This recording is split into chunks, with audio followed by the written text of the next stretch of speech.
Shalom, selamat pagi Bapak Ibu yang terkasih dalam Tuhan.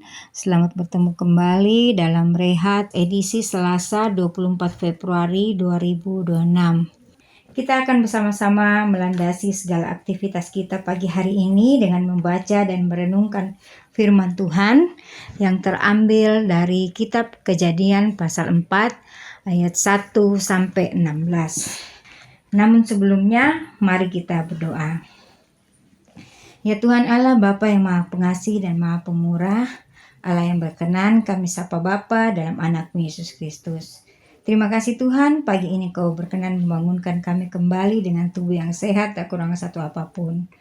Kami akan melandasi segala kegiatan kami pada pagi hari ini Tuhan, sepanjang hari ini dengan firman-Mu.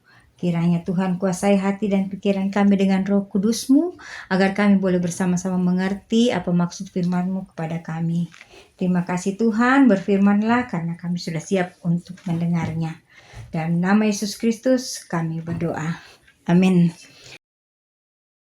Kejadian pasal 4 ayat 1 sampai 16 diberi judul Kain dan Habel. Kemudian manusia itu bersetubuh dengan Hawa istrinya dan mengandunglah perempuan itu. Lalu melahirkan Kain, maka kata perempuan itu, "Aku telah mendapat seorang anak laki-laki dengan pertolongan Tuhan." Selanjutnya dilahirkannyalah Habel adik Kain. Dan Habel menjadi gembala kambing domba, Kain menjadi petani. Setelah beberapa waktu lamanya, maka Kain mempersembahkan sebagian dari hasil tanah itu kepada Tuhan sebagai korban persembahan. Habel juga mempersembahkan korban persembahan dari anak sulung kambing dombanya, yakni lemak-lemaknya. Maka Tuhan mengindahkan Habel dan korban persembahannya itu. Tetapi Kain dan korban persembahannya tidak diindahkannya. Lalu hati Kain menjadi sangat panas dan mukanya muram. Firman Tuhan kepada Kain, "Mengapa hatimu panas dan mukamu muram? Apakah mukamu tidak akan berseri jika engkau berbuat baik? Tetapi jika engkau tidak berbuat baik, dosa sudah mengintip di depan pintu. Ia sangat menggoda engkau, tetapi engkau harus berkuasa atasnya."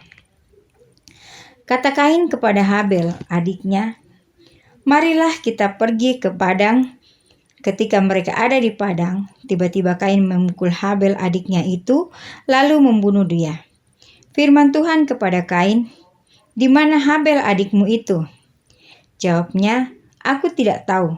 Apakah aku penjaga adikku?" Firman-Nya, "Apakah yang telah kau perbuat ini? Darah adikmu itu berteriak kepadaku dari tanah. Maka sekarang terkutuklah engkau, terbuang jauh dari tanah yang mengangakkan mulutnya untuk menerima darah adikmu itu dari tanganmu. Apabila engkau mengusahakan tanah itu, maka tanah itu tidak akan memberikan hasil sepenuhnya lagi kepadamu. Engkau menjadi seorang pelarian dan pengembara di bumi."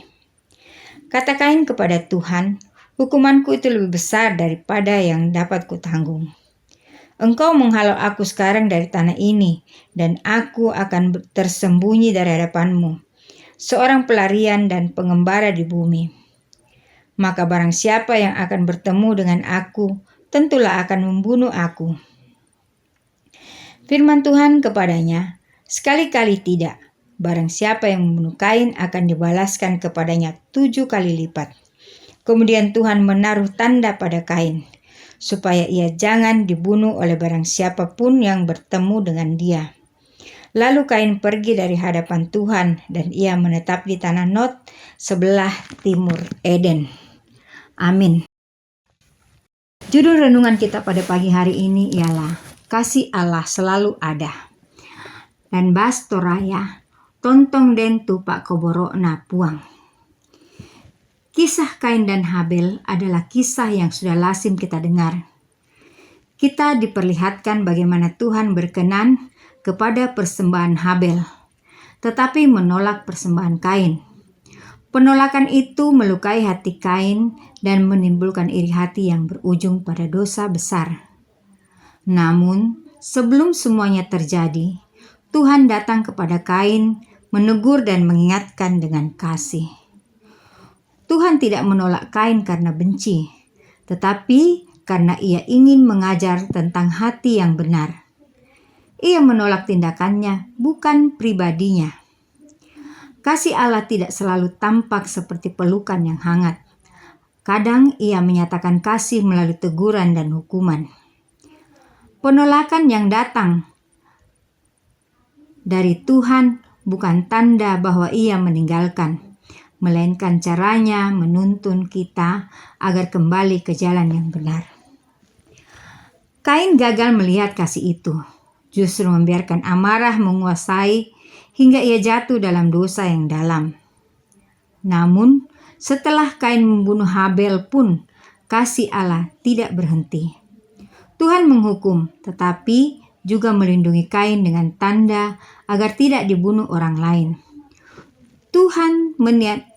Tuhan tidak meniadakan konsekuensi, tetapi tetap menjaga ciptaannya. Di balik setiap penolakan dan ketegasan Allah, selalu ada kasih yang bekerja, yang memanggil kita untuk sadar, bertobat, dan kembali hidup dalam kasih-Nya. Kita bisa belajar dari kasih Allah di balik penolakan dengan melihat setiap kegagalan atau penolakan sebagai kesempatan untuk introspeksi dan memperbaiki diri. Menerima koreksi dengan hati terbuka tanpa marah atau putus asa. Mengampuni diri sendiri dan memberi kesempatan kedua bagi orang lain, serta menjadi saluran kasih bagi mereka yang merasa ditolak. Dengan demikian, menolong dan memberi dorongan agar mereka bangkit dan menemukan harapan dalam Tuhan. Amin. Mari kita berdoa. Kembali kami datang kepadamu Tuhan, mengucap syukur dan berterima kasih buat waktu dan kesempatan yang indah yang Tuhan sudah anugerahkan kepada kami, di mana kami boleh bersama-sama membaca dan merenungkan sebagian kecil dari firman-Mu. Biarlah kasih setiamu akan selalu menuntun dan menyertai kami dalam sepanjang hari ini, dalam aktivitas kami, pekerjaan kami, kegiatan-kegiatan kami. Biarlah kasih-Mu selalu menuntun dan menyertai kami, menolong kami Tuhan, agar kami dapat melakukan apa yang baik di mata-Mu.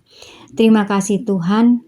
Tuhan berkati segala kegiatan kami hari ini, pekerjaan kami. Biarlah apa yang kami kerjakan Tuhan itu boleh menjadi berkat dalam kehidupan kami dan boleh menjadi kemuliaan bagi nama Tuhan. Tuhan berkati seluruh umat-Mu, jemaat-Mu, Jemaat Paji Marumpa, baik mereka yang dalam usia indah, dalam kehidupan sehari-hari, di dalam mencari anak-anak-Mu, di dalam mencari pekerjaan maupun di dalam pendidikan mereka masing-masing. Kiranya Tuhan berkati mereka semua sehingga apa yang dicita-citakan Tuhan itu boleh dicapai dengan penuh sukacita dan biar itu boleh menjadi kemuliaan bagi nama Tuhan. Bagi saudara-saudara kami Tuhan yang sedang dalam kelemahan tubuh, kiranya Tuhan kuatkan, Tuhan pulihkan sehingga ia boleh sembuh dari penyakitnya dan boleh melakukan aktivitasnya kembali dengan penuh sukacita, dan biar semua itu boleh menjadi kemuliaan bagi nama Tuhan. Buat saudara-saudara kami yang sedang dalam pergumulan atau dalam duka cita, Tuhan hiburkan, Tuhan kuatkan sehingga mereka boleh tetap menyerahkan seluruh pengharapan mereka hanya ke dalam tangan pengasihan Tuhan, dan mereka boleh mendapatkan penghiburan dan kekuatan hanya daripada Tuhan. Terima kasih Tuhan, seluruh keberadaan hidup kami Tuhan kami percayakan ke dalam tangan kasih-Mu, biar semuanya boleh jadi seturut dan kehendak-Mu saja dan bukan menurut kehendak kami. Terpujilah Engkau Allah Bapa yang Maha Kasih dan Maha Murah, Allah yang kekal. Di dalam nama Yesus Kristus kami berdoa dan mengucap syukur kepada Bapa di surga. Haleluya, amin. Demikian rehat kita pagi hari ini. Selamat beraktivitas. Tuhan Yesus memberkati. Amin.